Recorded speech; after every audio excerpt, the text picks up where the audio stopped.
तसंच यासोबत शिवरायांचं दिल्लीत भव्य स्मारक व्हावं, अरबी समुद्रातील स्मारकही लवकर व्हावं अशी मागणी उदयनराजे भोसले यांनी केली। तर हायकोर्टात लढून कुठल्याही परिस्थितीत अरबी समुद्रातील स्मारक बनवणार असं आश्वासन मुख्यमंत्री फडणवीस यांनी दिलंय।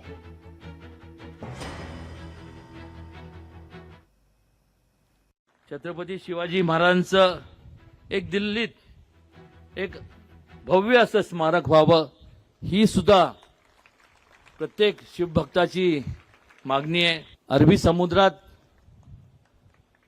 छत्रपती शिवाजी महाराजांच्या स्मारकाचं भूमिपूजन झालं।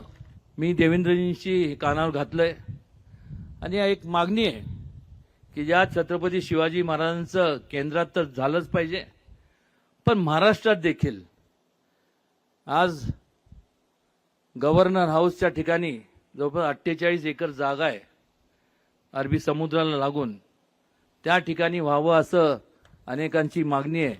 अरबी समुद्रातलं जे स्मारक आहे ते सुप्रीम कोर्टात अडकलं, पण आता सुप्रीम कोर्टाने ते हायकोर्टाला पाठवलंय।